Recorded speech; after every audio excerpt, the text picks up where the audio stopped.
Hey, what's going on, everybody? It's episode number 88 of the Audible Farm podcast, and this episode is brought to you by Couchtown Coffee. Couchtown Coffee is roasted right here in Iowa.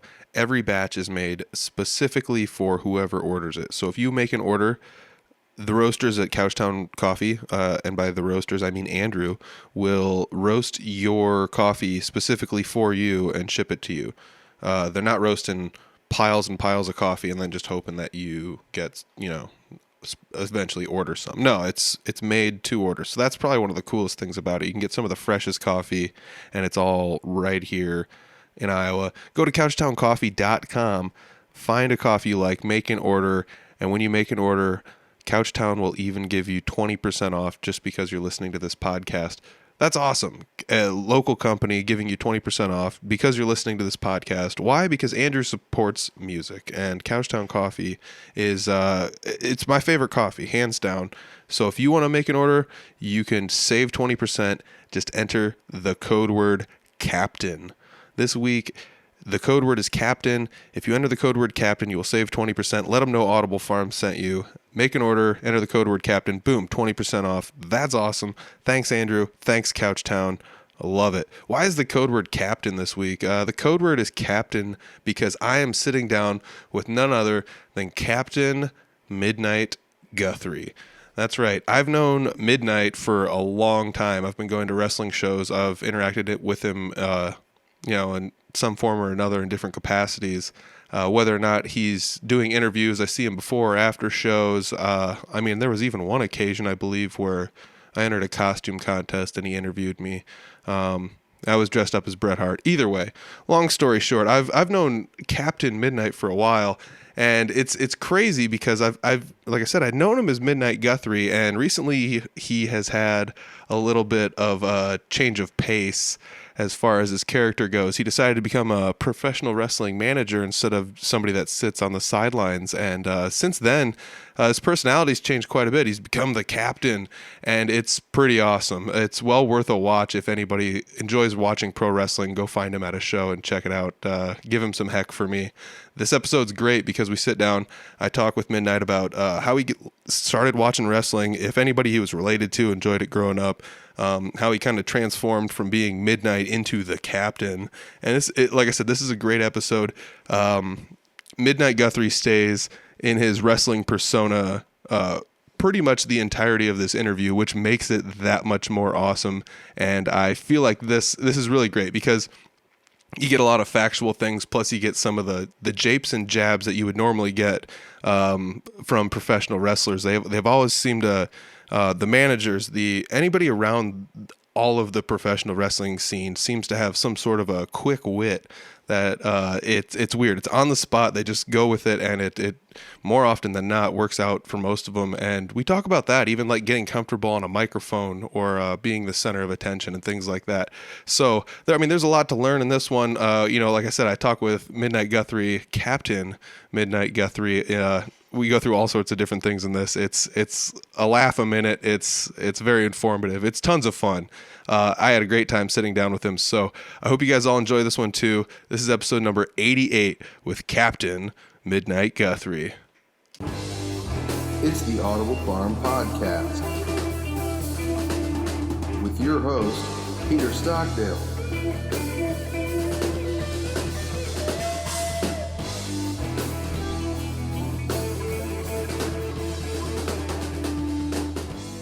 Today, I'm sitting down with the man that I know as Midnight Guthrie, but... Yes, this is your captain speaking. I was going to say, you might be better known as Captain Midnight. Captain Midnight, yeah, that's what a lot of people know me as now, but you're right, Peter. It's great to be here on your Peter Stockdale Radio Hour, or Audible Farm, whatever you call it. So, well, thanks. But yeah, you've known me since the Midnight Guthrie days, for sure. And I still am the doctor of wrestling, Midnight Guthrie. I'm just also a captain. Among other things, I'm probably a minister, grievance counselor, grievance officer, whatever. I do it all. I'm a game show host. Yeah. So before long, it might be Captain Midnight Guthrie Esquire. Yes, You never know. You never know. No. So let me ask you this. What got you started on this journey of you getting into pro wrestling? Like, did you originally want to get in there and start thumbing people in the eye like you're doing now as a manager? Not to say you're, resorting to foul tactics or anything. I work within the rules that are available to me at any given time, and if they need to be changed a little bit, I change it around. And, and they're lucky. I'm such an athlete. They're lucky I haven't chosen to become a full-time wrestler yet. But I've just found this is easier on the body standing outside the ring. I say that I do take a lot of punishment. That is for sure. I find myself getting beat up a lot. So. Yes, I've seen people with picking you up above their head multiple times. Yes. And I'm assuming that it didn't end well for you. Well, I mean, maybe in front of the crowd, but once we got backstage, it didn't end well for the other people, I'm sure. So. Oh, snap. Yeah. So how did you get started in all this? I know when I first met you, you were doing ring announcing and color commentary, or doing some in the back interviews and things of that nature. Correct. So how did you get involved into that? Well, let's see. I think I got involved actually within pro wrestling itself in early 2008. A little bit in 2007, I was helping with some just different odd jobs at different events, primarily the 3X wrestling events at that time. But then, I can't remember a time in my life that I have not had pro wrestling. Like, I've been watching it since such a young age that I can't recall ever not watching wrestling or having it be a big focus in my life. So I know, like, the first time I went to a live wrestling event, I was just over 4 years old, and I'd been watching it on TV before that. Whoa. So. Did your parents take you to that? Yeah, my mom took me. It was at Vets Auditorium, Des Moines, and the main event of that show was Randy Savage and Ted DiBiase. It was shortly after WrestleMania 4. Oh, cool. And I found the card recently, and that's how I know that's the exact one I went to, because it had Rick Rude and Jake Roberts. It had a lot of good names on that show. So. Oh, wow. Yeah, a lot of names, some of which have passed. I mean, unfortunately, I bet most of the card, a good chunk of the card probably has. But, oh, gosh, that's sad. Yeah. Sad to think that. It's crazy because you watch them on TV, like whether it's on WWE Network or any reruns or whatever you're watching, and it seems like they're not gone. No, and it's, and I think I'm a hard partier, but those guys doing it full time, on the road as much as they were through the 80s and their pre-WWF days and all that, they really were living balls to the wall, that's for sure. So. Yeah, I couldn't imagine taking all the shots those guys took and then just like hopping in a car and driving to the next town and doing it all over again every night. Yeah. Whew, that'd be rough. So you've liked this since a young age. Absolutely. Yeah, it's been, and it's funny, like, in my life, like, I didn't have my brother wasn't into wrestling. My parents weren't, nothing like that. The closest family relation that maybe would have been like my great grandparents, and I never watched wrestling with them. So it just kind of independently came to me, magically. Just one day, probably watching Saturday morning cartoons, because when I was, I'm 35 now. I'm not ashamed of my age. I look damn good.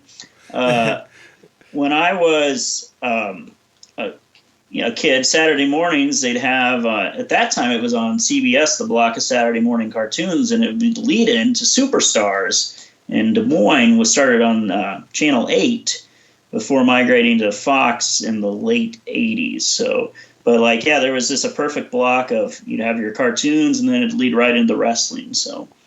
They have probably good marketing, as most wrestlers are good at that.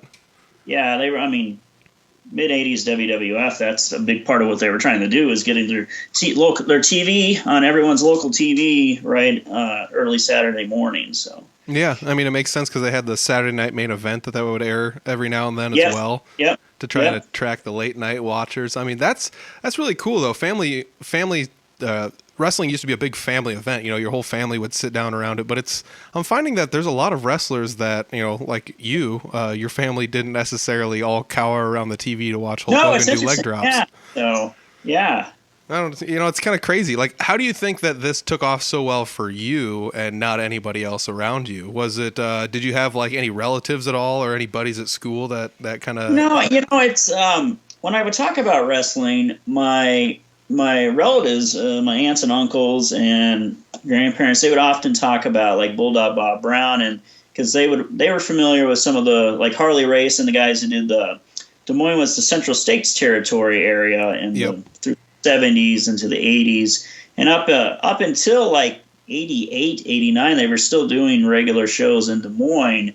It's at that point Central States has really died out, so I wasn't even familiar with it at that time. And I know they had some local TV, but I didn't come across that very often. Like not to like knowing, like I was 4, so I knew when the WWF show was on every Saturday, but I couldn't find the other wrestling. Yeah. But no, my parents are always supportive of my interest in it. My dad never quite understood it, but my mom was always super supportive. Oh, good. And I had all sorts of the action figures and all that sort of stuff. As a kid, my sandbox in my backyard, they had actually put up some wood posts and some rope, and I had a wrestling ring sandbox as a kid. Oh, that's awesome! Yeah. Dude. That's super cool. Like to have your family jump in like that and help you out. So I was doing all sorts of crazy stunts in there before backyard wrestling was really a thing. But like most of my friends weren't even really into it, so it was kind of I would do it on my own. I would even have I'd have wrestling matches by myself where I would deliver a move and then take the move. Oh yeah, you play both parts of it. Yeah, dude. Yeah. So, that's awesome. Like I did a lot of that. You're tapping into so much of like I feel like there's so many wrestling people that did the whole make believe thing when they were growing up and did a lot of what you're talking about, like whether or not they're wrestling an imaginary person or wrestling like a body pillow or like even one of those little like foot tall Hulk Hogan figures that everybody had, those little plushies.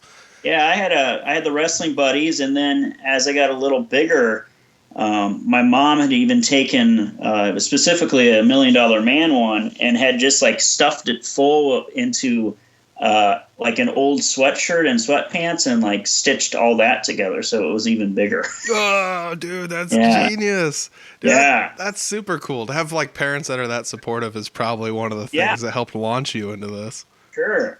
I mean, like I talk to a lot of the people in it now, and they have similar stories of like doing their own little booking of their action figures and stuff like that. And it's funny, a lot of the stuff like people came up with as kids, they really do put into realization as they get to be adults. So yeah, believe it or not. I mean, I did the same thing. I had action figures growing up, and I did the whole like fake wrestling. You know, a lot of what I would do is like probably what everyone else would do. Just do it on your bed and hope you don't break your bed. Oh yeah.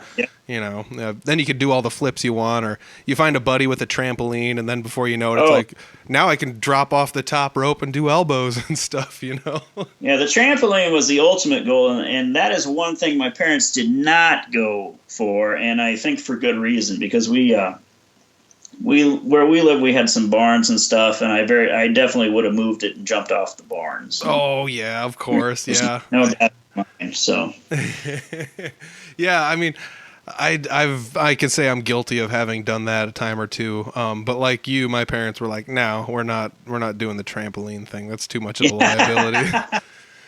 But yeah, I mean, like I grew up and I had some friends that liked pro wrestling, so at least I got to watch some pro wrestling and stuff like that. But I really didn't get super hooked in until about the Attitude Era. How did your transition go from watching the late '80s Hulk Hogan era into the Attitude Era, which was, I mean, that's the Stone Cold and the beginning of The Rock and DX and that thing. It's easy to transition when you just never stop watching it. So it just like I always watched it right along. Yeah, like I mean, you could tell things were changing for sure. But about the time of the Attitude Era is when we got a satellite dish when I was in 6th grade, I want to say. So then I was able to more regularly watch WCW. Yeah. My grandparents had lived about 20 minutes away, and I'd gotten to the point where, like, most Mondays I was going down to their house just to be able to watch Nitro and Raw at the same time. Mm-hmm. And this would have been late 96, early 97. Yep. So once I had a satellite dish, I started watching all the WCW shows, all the WWF shows, and I even found on it was Galavision at that time. I don't know if they still show it. They had some. They showed both CMLL and AAA Lucha Libre. Oh, cool. So, yeah, for a while there, they had that on Monday nights before the American shows, and so you could watch like 4 hours of wrestling, basically. So, dude, that's awesome. Yeah, it's the parallel here is crazy. I didn't have cable, so if I wanted to watch wrestling, I had to go down to my grandparents' house. Yeah. So that's what I would do a lot of Monday nights, and on the off chance I couldn't go down there, what I did was I'd given my grandpa a giant stack of blank VHS tapes, and I said, if I can't make it down here, I want you to tape Raw for me. And he would do it. He'd sit down and he'd tape Raw and then bring it to me the next day and be like, here, now you can watch it. So I would always be on like a 1 day delay from watching Raw from everyone else. But yeah, I remember flipping between Nitro and Raw, which was the WCW and the WWF programs at the time. And they were competing a lot. And I even recall a few times like, I want to watch this match between these people. And then you're like, oh, this match kind of stinks. Flip back to the other one. You flip back to the other one. You're like, something happened and I missed it. And you, I mean, not everybody got to have picture-in-picture and multiple TVs. And I mean, nowadays you could pull that off pretty easy. 2 TVs in one room doesn't seem like an overstatement anymore. No, it's crazy now that they have, the WWE Network. They have all those shows up in their archive, so you go back and watch some of it and you realize there's stuff on there you hadn't actually seen before because you'd been watching the other channel whenever something's happening. So yeah, I also like watching the old stuff. I remember watching like back in the 90s, and I'm pretty close to your age. I'm only a few years younger, but so like when I would watch the stuff in the 90s, I would laugh and get my kicks off of whatever was going on, but I'm only like 10 to maybe like 13 or 14 at the oldest. And so when I go back and watch it when I'm like about 30, I'm like, oh, there's a bunch of stuff going on here that was probably too, taboo for me to be watching. For sure, I can't believe they got away with doing this on TV. But a lot of people also forget, like, the late 90s were a weird time where they were like everyone's Y2K was kind of happening and everyone was kind of just on edge and doing whatever they wanted. Go back to, you watch, even like comedy movies from the late 90s and early 2000s, and there's some stuff that just honestly doesn't hold up too well to like modern, like it's funny, I say people are more progressive minded and open to a wide variety of certain things, but like, man, some of those early 2000s, like the homophobic humor was just running rampant, and it just doesn't age very well. So no, and that's the thing though. Like I think about so much of that though. Like there's so much of wrestling has aged so well, and there's also some of it that didn't age well. Even if we don't think about it, like I used to always just be like, dude, Attitude Era was probably one of the best times in wrestling. And then somebody said to me once, like, if you go back and watch the actual wrestling, it wasn't really that good. The storylines were actually what pulled everything through, and those, like you said, don't really hold up very well. So, I mean, it's nothing against the people wrestling in the 90s because that's definitely what got me hooked. But I guess I didn't realize at the time it was so storyline driven and not so much based around the wrestling. Yeah. I mean, that might have been actually one of the benefits of you watching AAA and CMLL was the whole fact that you could watch wrestling that you might not have had a storyline attached to it. Oh yeah, and at the time, and even to this now, like there's a lot of, that's whole Lucha Libre style wrestling is a whole different ball game, and there's different rules and things like that. So that was more. A lot of that was just like I grew up a kid that was really into. You could go to the grocery store and there'd be 5 or 6 different wrestling magazines, like the After Mags. Yeah. For like Pro Wrestling Illustrated, Inside Wrestling, The Wrestler, and a number of those. And like, so I would read up on all these different international wrestlers and things like that I never actually watched, but I was familiar with them just from reading about them. And then it was about like middle school I started to get to where I would actually order different tapes from places and things like that. So, yeah, there's that threshold when kids are about 10 that they either drop off watching wrestling altogether, or there's like the other 5% that get way more into it, and I definitely was in that in that category. Dude, I still remember buying my very first PWI 500. That was always a big deal for me. So yeah, I mean, I remember it would have been 98, 97, or 98 it was. And I even bought the almanac that year, which was, those used to be the greatest thing ever. You'd be like, I'm looking at I have a bookshelf here in my office with all my wrestling books. I got those right here on my bookshelf. So nice. Yeah, I used to plow through those and highlight things and dog ear pages and oh gosh. I mean, I used to just read stuff in there because they would have like, well, this happened, but there was a stipulation that made it happen. And you're like, I wished I would have seen this stipulation play out, or you watch, it was always wrestler A defeats wrestler B, and then it was wrestler C defeats wrestler B, and then you'd go down the thing like that, and every now and then you'd see a hang-up where it's like, well, neither one of the last two guys that wrestled for the title wrestled the next person, so what happened here? And it's like, somebody relinquished the title, so you end up with something where it's like, I wished I would have seen how this all happened or whatever. I mean, so many of those when I was growing up would have been through the 90s. It would have been Shawn Michaels, not to point fingers, but he was classic at winning a title and then just being like, I'm sad, and walking away. I mean, like I said, nothing against him. Probably my favorite wrestler to watch growing up was Shawn Michaels, but honestly, like, he did a lot of that. So I don't know. That's neither here nor there. How did you first get involved in wrestling on an independent level? I'm assuming you didn't just like run in there as a fan and be like, I want to do this, but maybe you did.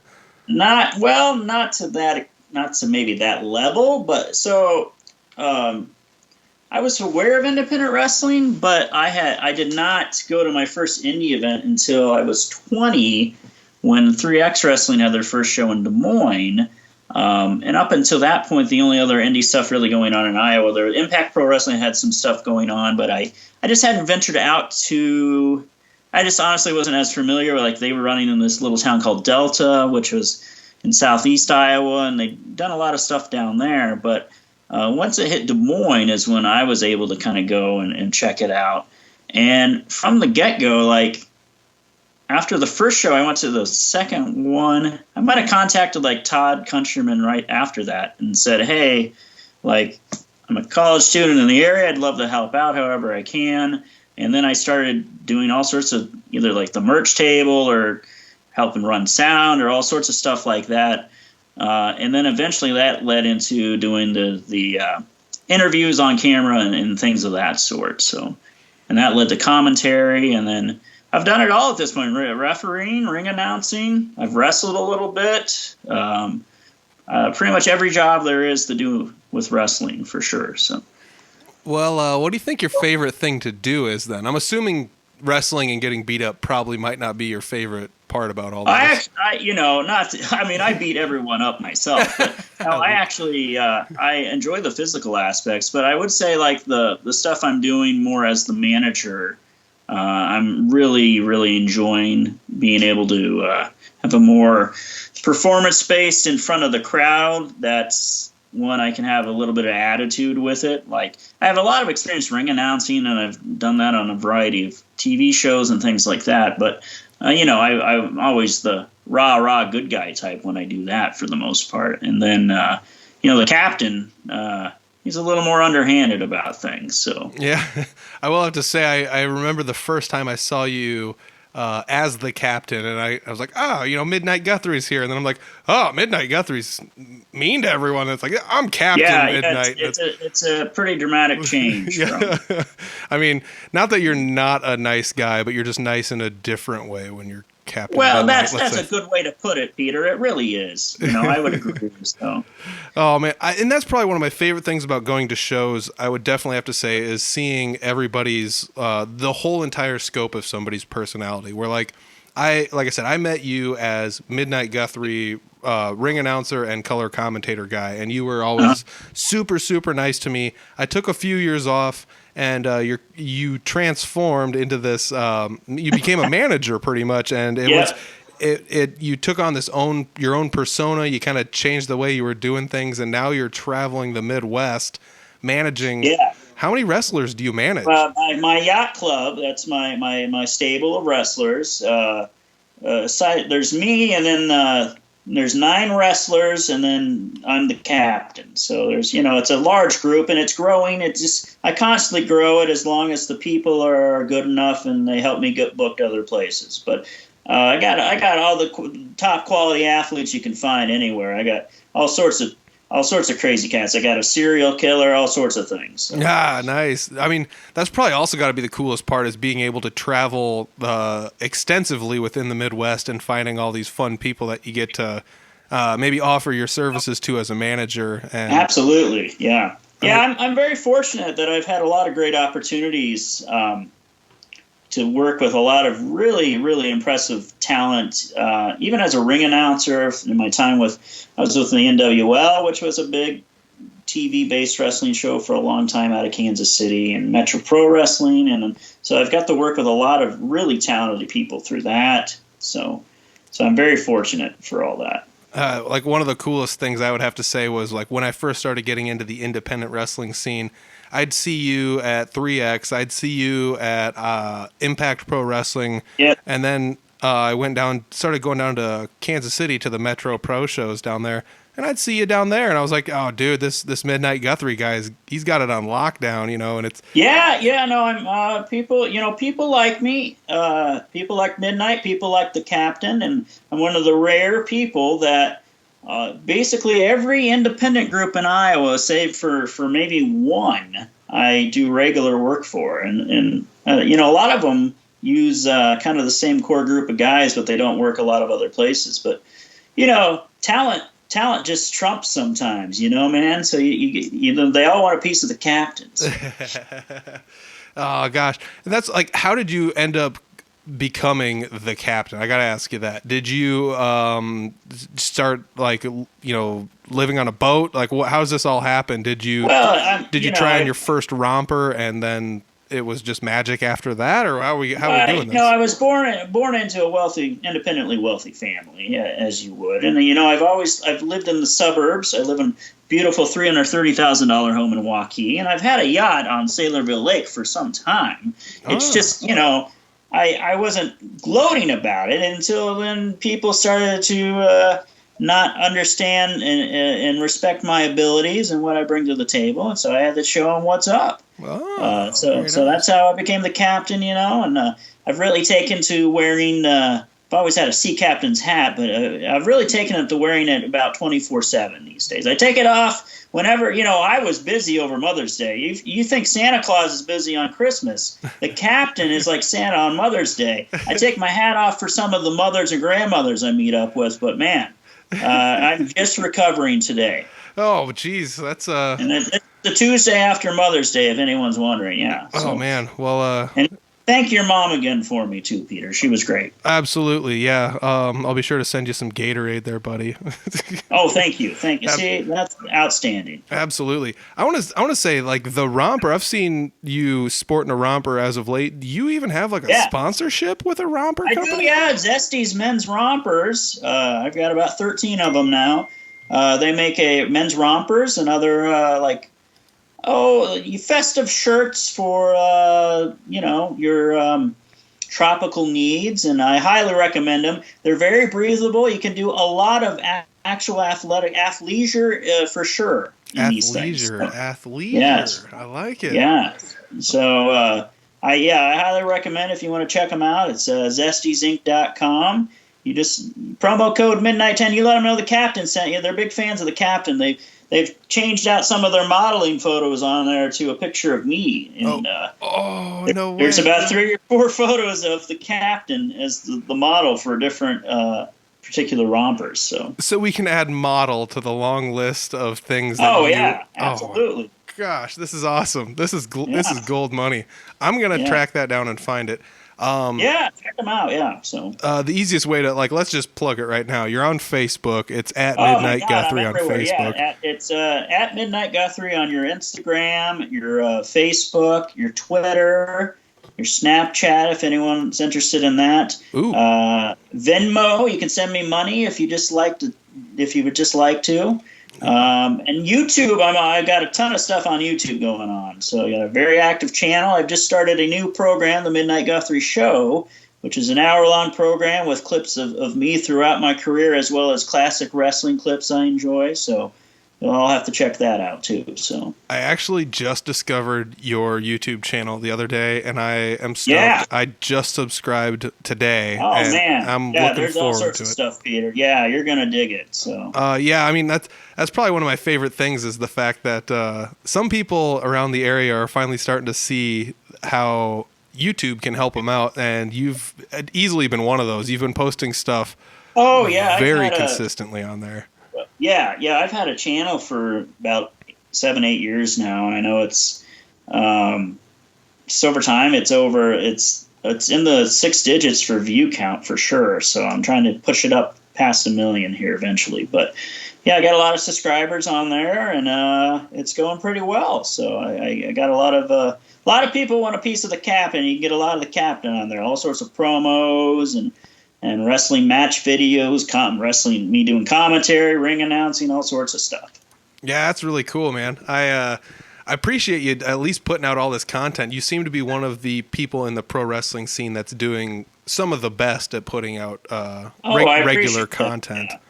Not that I'm pressuring any other people in the indie pro wrestling scene to put out more content. Yeah, no, you're not, but they should. It's especially right now, a lot of us have a little extra time on our hands, so I'm doing that, and really even in quarantine, I'm working. There's a group, St. Louis Anarchy, I've started working with that I hadn't actually ever done any shows with before, but they have a game show they do weekly now, and I host their game show every week. That's Monday nights on their YouTube, so check that out. Yeah, man, I'm trying to stay as busy as possible without ever even getting in the wrestling ring right now. So I think you're doing a damn fine job of it, and that's well, I appreciate that. So yeah, absolutely. I do have to ask you this: how far do you see yourself going in pro wrestling? Because, like I said, about 5 years ago, I quit watching as much independent wrestling, and you have been very busy in those last 5 years. So, like, how far do you see yourself taking all this? Do you see yourself maybe one day stepping in the ring? Oh, I don't know. Well, maybe. I don't know. I've battled occasionally in the ring to very mixed results. I will say that. So Captain Midnight has not fared terribly well inside, but there's always been some shenanigans by the James Jeffries of the world and things like that. Ooh. I was in I got thrown in a battle once against two very talented women's wrestlers, Cara Noy and Vanessa Schur, and they beat me up like a pinball. Oh, jeez. Things happen. But I have done some battle royals in my day under a mask as well. I'm not going to give away my nom de plume, but I've been patriotic and successful in my battle royal endeavors too. So. Oh, that's really cool. I guess I never even thought about that. You could pop on a mask when no one's looking and hop out there and kind of sneak your way into a match. That's smart. That's so smart. I would have never thought of that. A lot of sneakiness with the captain, that's for sure. So I think some of that. No, I don't know if I don't think I would ever necessarily wrestle full time, but man, there's some matches where we get back to the locker room and I realize I've actually taken more falls than the person I was managing. Oh, jeez. Oh, man. Yeah. Oh, gosh. Yeah. Well, at least you're an involved manager at that rate. You're not you gotta be. You gotta sacrifice to make money, Peter. That's what this world's about. You gotta sacrifice your body. Well, at least you're not doing the Mr. Fuji thing where you're just waving a flag and occasionally throwing salt around. No. The salt to the eyes, though. That's a good one. I've one take I've done on that to various levels of effect, mostly effective. Sometimes it backfires. Is I take a big swig of wine cooler and then spit it out of my mouth into the opposition's eyes. Oh, wine cooler. That's pretty dastardly.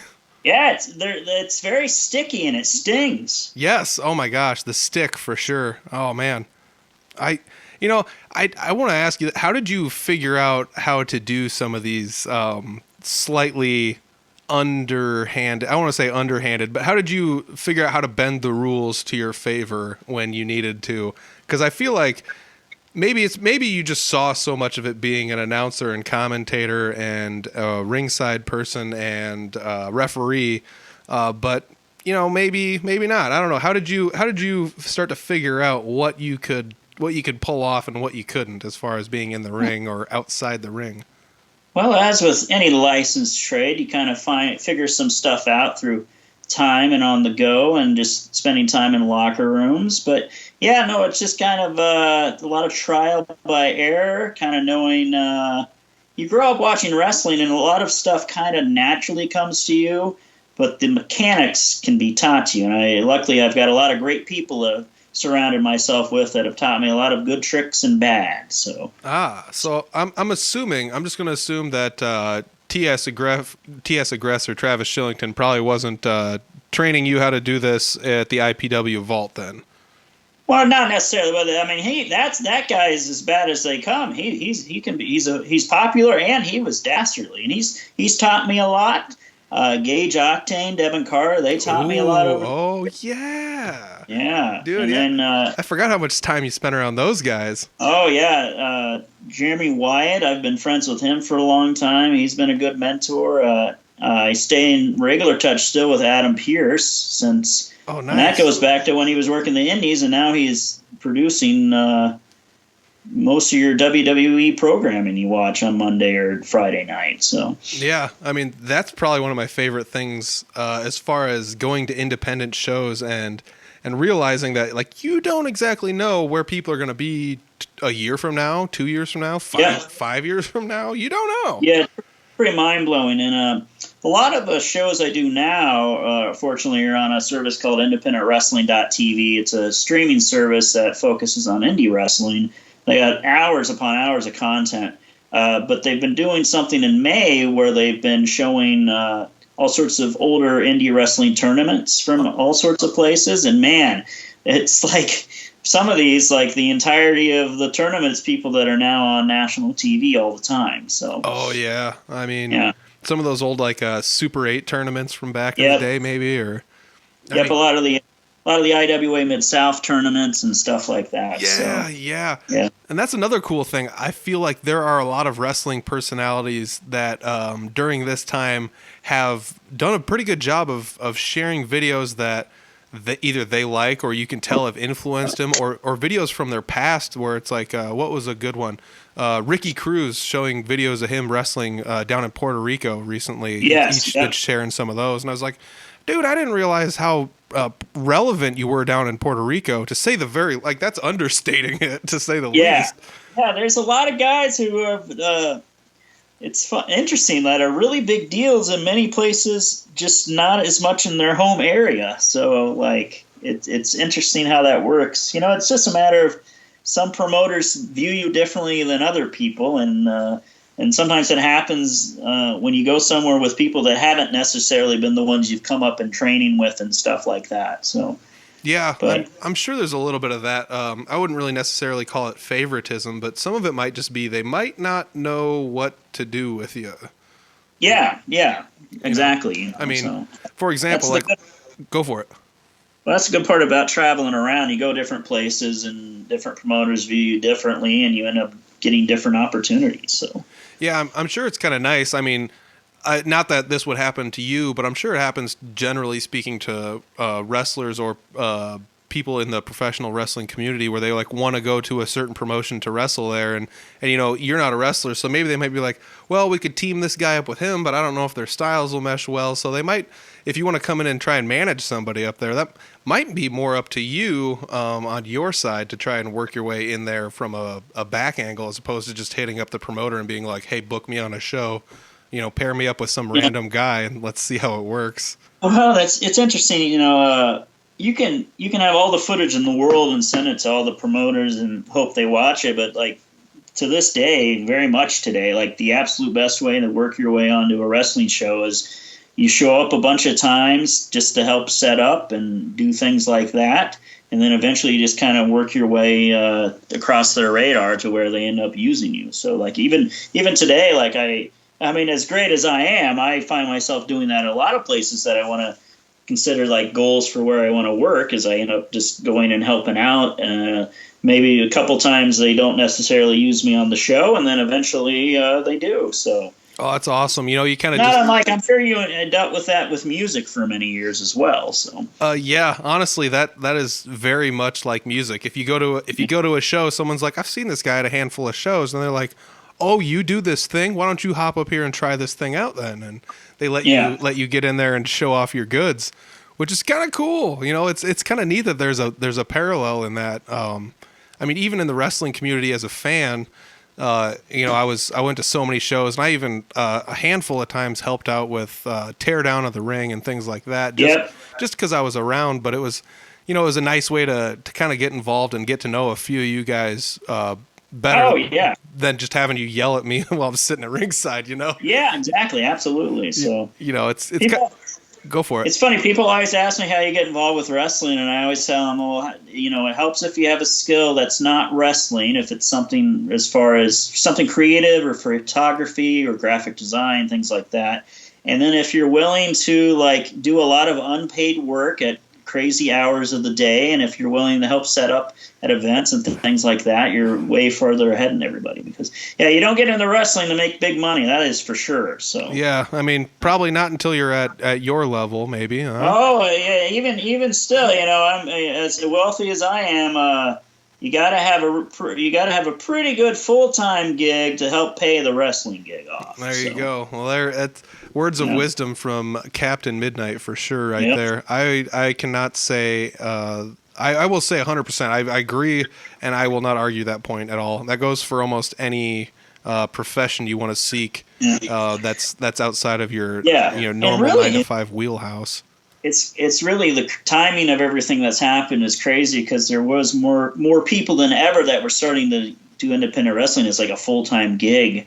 And then indie wrestling's just completely been shut down through all the coronavirus stuff right now. So Yeah.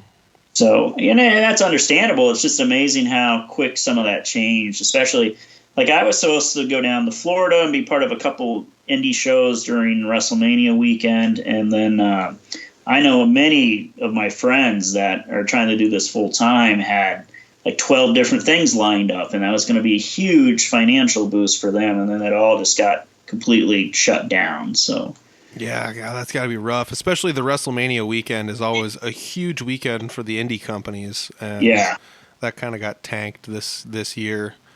Oh, absolutely, yeah. Ah. Yeah, I was pretty excited to go down. So I still have my plane ticket. Was a deal where I can use it still anytime during the year. So I think I'm going to try to still get out to some shows I've not done before. So that's a goal. So. Oh, nice.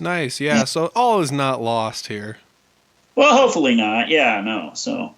I mean, that's also some of the beauty of this is even though that happened and you couldn't travel, you've still had the ability to do things from your home as Captain Midnight, whether it be Oh yeah, you just can't stop the captain. I mean, even if I'm just in my basement, in my office, in my yard, any of that, I'm still creating. There's still Captain magic happening all the time. So. Yeah, absolutely, man. I've got a 5-year-old and a 2-year-old, and the 2-year-old loves it when I put my captain's hat on, and the 5-year-old thinks it's kind of silly. So.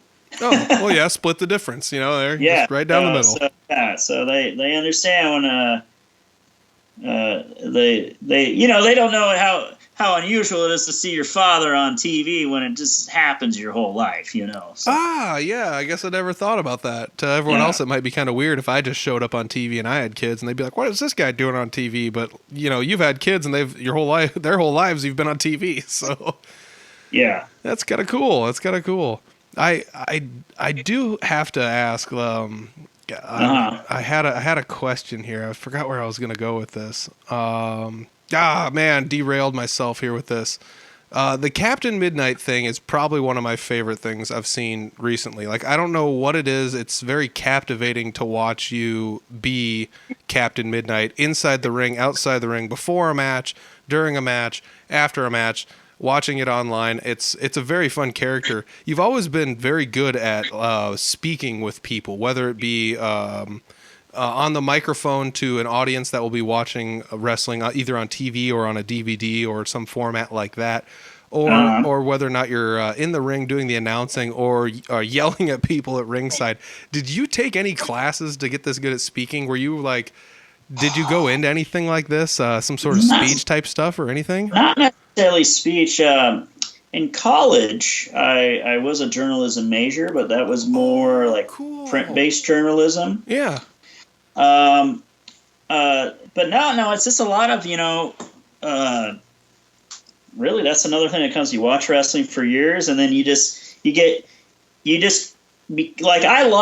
I feel in charge and I feel powerful when I have a microphone. I love having a microphone. Some people can't stand it. I relish the opportunity. And it's one of those things that you're just constantly, even when you're alone, if you're in the car, you can constantly do wrestling interviews to yourself. You can constantly work on it. And I tell people all the time, if you want to get better at it, you just talk, So, and I'm not going to say I haven't always had some gift of gab and some good sense of humor, because I have, but it's, just over time, you fully commit yourself to being a Captain Midnight in this case, and then from the moment the doors open to the moment the last fan leaves, you stay in that mode. That's my big thing. Is you're going to get the same guy when you talk to me at the merch table as you do at ringside, as anywhere else. So it's you don't deviate from that. So that is probably one of the coolest things, seeing you at the merch table at a recent Impact show. I mean, I say recent, it's been a few months now, but I saw you at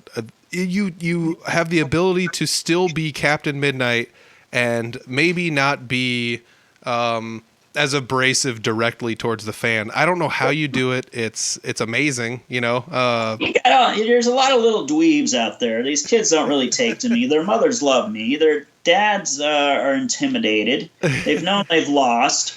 But then they still want to buy my merchandise. I sell my merchandise, but I'm certainly not going to become their friend all of a sudden because they're wearing a hat that kind of looks like mine, but is not the same as mine. Oh yeah. I'm sure their hat is probably lesser quality. It is. I can tell you that right now. I order the hat, so I appreciate the business. I really do. I want all the business. It's just I'm not gonna change my values for the people here. Ooh, yeah, that's smart. That's very smart. Yeah. I still think it's crazy. Like it has to do something. Obviously, you said it. You have like a little bit of the gift of gab, but some of it has to come down to practice. Like an example I could give would be if you listen. I mean, I'm never short of anything to say. I always like saying things, but if you listen to some of my first podcasts, they were pretty horrendous because I'm just kind of. You get in front of the mic and you freeze up, but after a while you just get used to it. I'm assuming that starting out behind a microphone kind of helped you out when it came time to actually being the focus point with you and a microphone in your hand. Oh, absolutely, without a doubt. It's the same. I mean, on my YouTube channel, I still have all the stuff from way back in my early days before I had a beard or anything else. Where I'm just interviewing wrestlers, and a lot of it's pretty rough. But that, and then I've done commentary for many years, and that really helped out, just having a knowledge of wrestling and an understanding of what the end goal is here with your wrestling interview. The whole point of a wrestling interview is to promote whatever's coming up next. So you got to stay on that. Mm-hmm. And build up your clients, or if you're interviewing someone for a show, doing things to help them get one over on you or anybody else. So it's just a matter of literally as you just practice a whole bunch and get used to being that person at the flip of a switch all the time. That's the big part of it. Is some people struggle just to become their wrestling self on a moment's notice, and I literally, if there was a wrestling show that popped up anywhere in 5 minutes, I've got everything in my car already ready to go. I'm ready, baby. That's brilliant. That's actually, believe it or not, that was one of the things I took from the wrestling community, was to always be prepared, always have your gear in a bag and ready to go. And I mean, it's dumb as it sounds, like I'm never more than 5 minutes away from. I'm not a wrestler. I'm not so much of a performer or anything, but I've always got a bag with some stuff in it to take with me. It's like my own little bug out bag, kind of like you guys, but not quite, obviously. But it's still the same thing. I always wanted to be prepared for anything. So It's like it's an odd thing that I took away from you guys as wrestlers that I feel like translated into my everyday life, which is weird because I feel like there's a lot of that goes on in wrestling, ironically. Yes, yeah, for sure. So it's crucial. You always have to have your stuff with you, and a lot of what I wear in everyday life actually blends with my clothing choices as a captain. Not necessarily the rompers, but I wear a lot of slacks and button-up shirts, and they're usually colorful and things like that. So. You get to a point in life where you're so entrenched with what you're trying to do as a wrestler or a wrestling personality that you can be that person whenever it possibly strikes. Especially like now, if I ever have an idea to film something, I've got my phone camera ready to go, and then I can just film it right then. So yeah, I regularly will, like, if I see something, I'll just stop the car and start filming myself talking. So.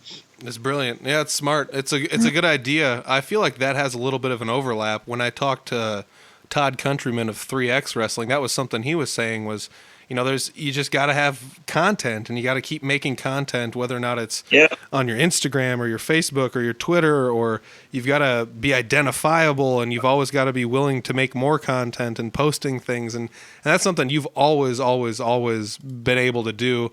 I remember when I first started watching the independent pro wrestling scene, your Twitter account was one of the first ones I tagged onto a lot, where, you would always post events coming up and retweeting them and interacting with other wrestlers and things like that. And it really got me involved in, who to tweet and what to tweet. And then I started tweeting a whole bunch at wrestling shows, which was, that was how you were talking about making yourself useful at a wrestling show.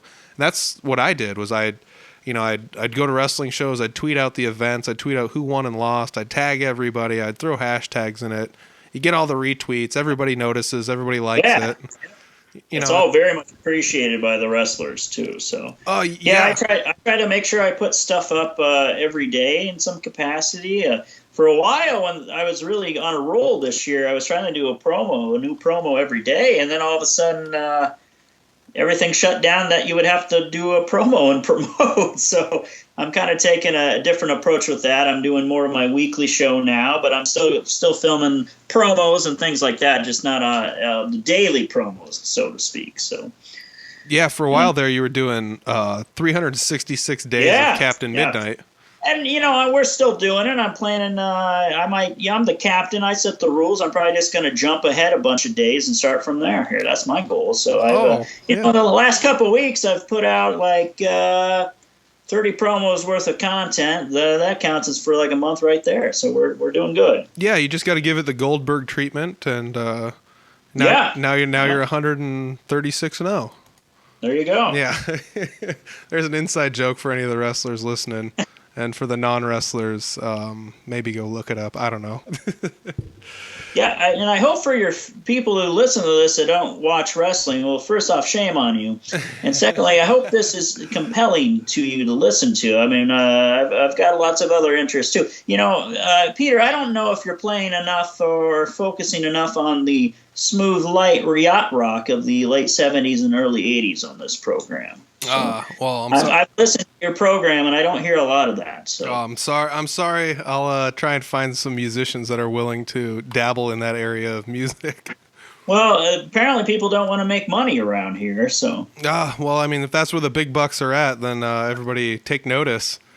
Believe it or not, you probably believe it because you know this just as well as anybody, but the wrestling fans have been some of the best fans as far as listening to these shows that I've been putting out. I've only done shows with, I think you'll be like the fourth person in the wrestling community, maybe fifth. Oh, well, thank you. What an honor. Yeah, I have not talked to too many people in the wrestling community. I mean, even in my first 100 shows, but you guys are always some of the hottest listens that I get with some of the most interactions. So I'm looking forward to this one being a good one. The funnest part is having some of the people that don't watch wrestling listen, and they're like, "Oh, this is so cool!" But they're always like you said, they're like, "I grew up watching Bulldog Bob Brown," and I'm like, "Well, that's the same. That's the same thing." Wait, oh God! Well, Bulldog Bob Brown, honestly, he was one of the worst of all time. Well, terrible, just terrible. wouldn't have made it in the yacht club. Oh, certainly not. No. Okay. So first off, he's too ugly. Yeah, the other thing is, so like for the people listening that maybe haven't gone to an independent style wrestling show, you got a lot of choices generally throughout the calendar year in Iowa, including county fairs and things of that nature. I encourage anyone. We've got a lot of people that they don't watch wrestling on TV necessarily, but they come to the IPW shows, 3XW shows, Rugged Pro shows. They come to every single one of them because it's a very unique form of live entertainment. It's a very good value for the money. And you get to experience something new. Yeah, I couldn't agree more. I remember that being one of the funnest parts about going to the KC Metro Pro shows. There were so many people down there that were so involved in what was going on an independent wrestling show that literally did not watch wrestling on TV at all. Yep. And I mean, you know just as well as I do, those fans down at KC that used to go to the KC Metro Pro shows were insane. Oh, they are, and continues on with Journey Pro down there, and that's one thing that's unique is the captain is very much the same captain down there, but we run at a more of a bar setting, and they have me be the MC ring announcer as the captain, and I'm very very much a fan favorite down there, despite being basically the exact same persona wherever else I go. I just kind of lean into it a little more down there. You know, the people of Kansas City, they're a good wrestling crowd. I like them. Mm-hmm. Here in my home area, Des Moines, yeah, we've got a lot of dumb dweebs around here. They just need to smarten up. But but yeah, no, Kansas City, you're a great town. Des Moines, Chicago, all those places, they don't know what they're dealing with the captain. They're just not. They just don't have they just don't compare. Yeah, man. Kansas City definitely. I mean, the term would have been, what is it? Road Warrior, the Road Warrior crowd.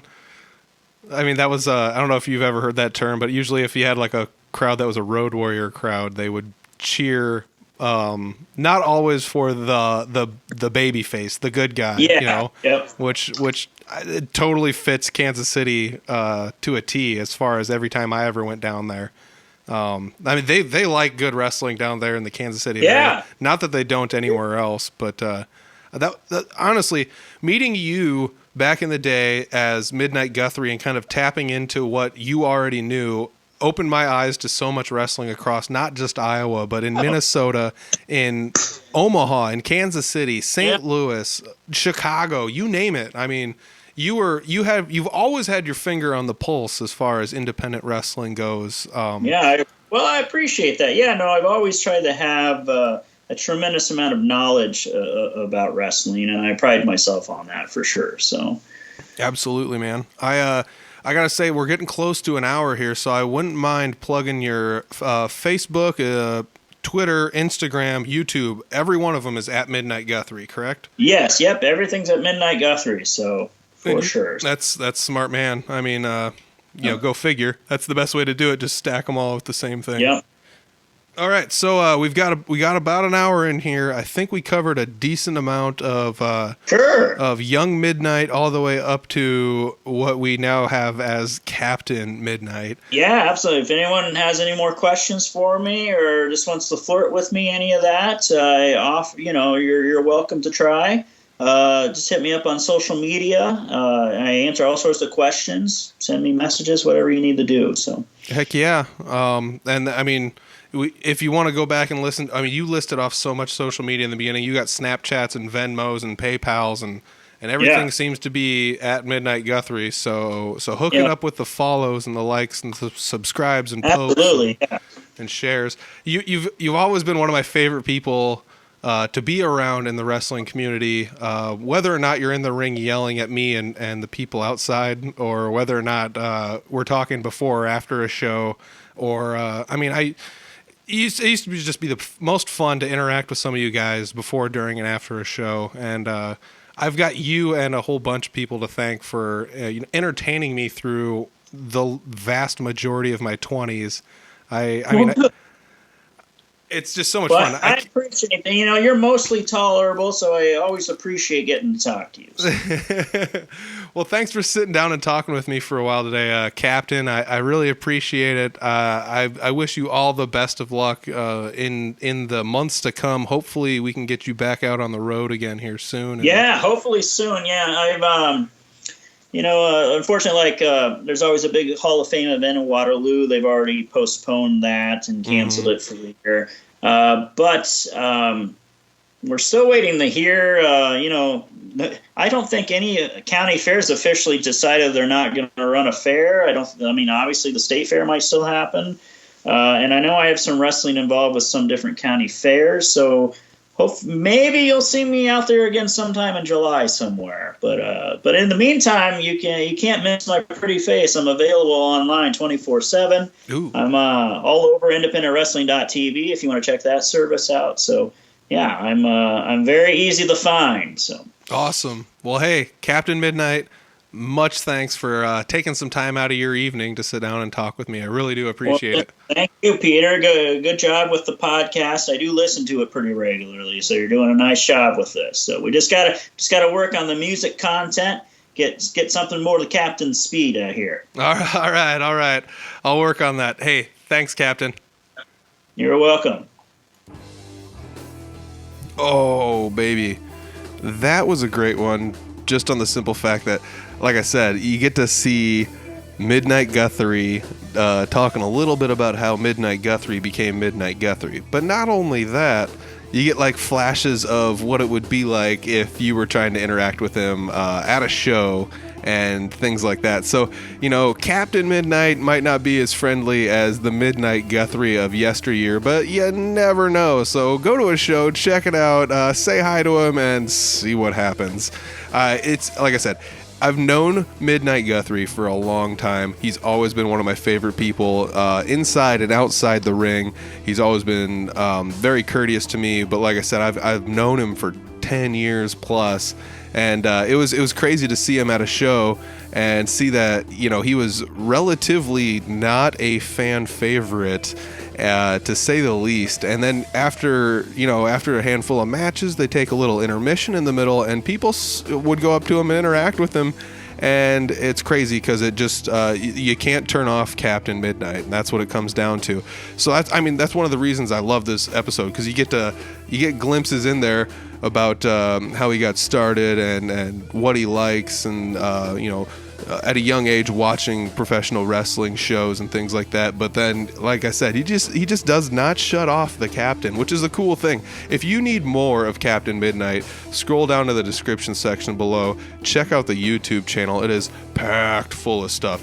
Captain Midnight's YouTube channel is dangerously close to that 1,000 subscribers, so check it out. Give him a subscribe if you like the content. There's constant updates on content over at his page, as well as most of the social media. So check out the social media. He's got Instagram, Twitter, Facebook. We discussed plenty more in the episode. So if you want to check it out, I got all the links down below to check out everything. You can get your daily dose of Midnight Guthrie anywhere you have any sort of internet connection, I guess. So yeah, check that out.